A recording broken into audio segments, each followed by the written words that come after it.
How you all doing on this beautiful weekend as I feel it's a weekend for me at least as I filmed this.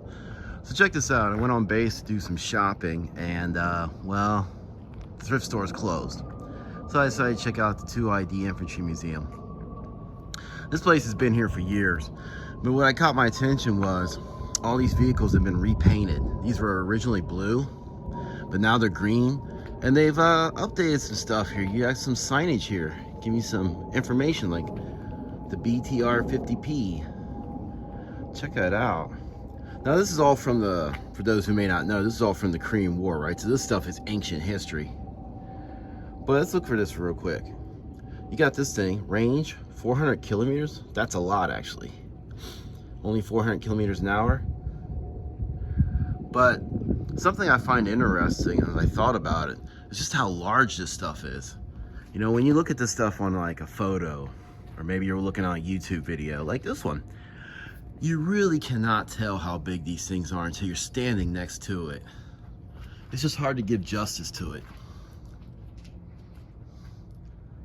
But yeah, even an ancient tank like this. Which one is this here? I don't want to misinform you, so let me get a look at this. Yeah, the M60A3 main battle tank. Okay, now this one was not from the Korean War. This is from 1978. So the M60s, that's the predecessor to the Abrams. But that's a big tank. Yeah, if you get hit by that thing, run over something, it's gonna hurt. I mean, look at these treads. Here's my arm right here. Look at that. That thing's about the width of my body almost. Yeah, it could run over me. It would splatter me. I can't stand in front of the camera, unfortunately, because I don't have a tripod or anything. So it's hard to do. But anyway, let's look at this real quick. Then what do we got over here? We got this tank right here. There you go, M46 Patton. Okay, 1949. That's a big boy. And more fun though, let's look at something more rare, hard to see, is these T-54 battle tank. Main battle tank right here. Look at that. 1947, 63 tons.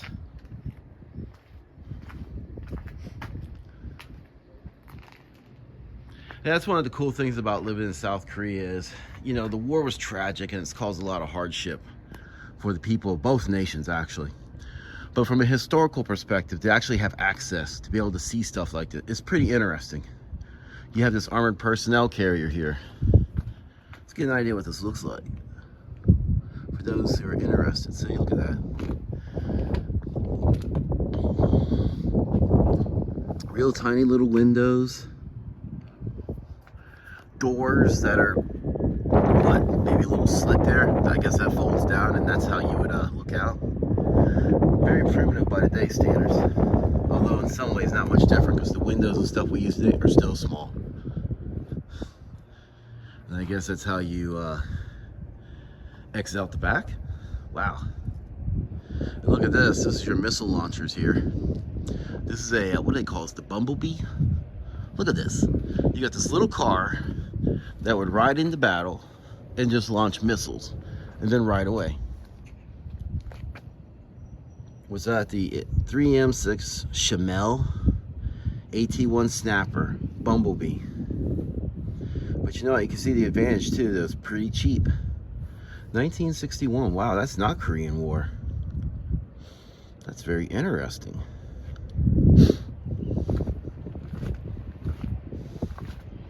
Wonder how our museum got one of these.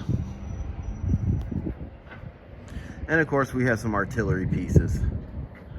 Imperial Japanese Army, yeah, there you go. Yeah, you know, for those who don't know, Korea used to be a colony of Japan. And when the war was over, Japanese forces had to vacate and they did leave some stuff behind. Up in Yongsan garrison up in Seoul, some of the buildings are still being used by the US Army up there for headquarters and stuff. Although, I should say as of early 2024, those may have been abandoned finally. Because that base is supposed to be turned over to the Koreans and they'll do whatever with them. Look at that. Little howitzer canning. And you got this big one here. What's this one? 76 millimeter. You know, in modern warfare, 76mm cannons are nothing anymore. But back in the day, that was something. What, 1942 to 1990? Wow, that's a long time. But look at this.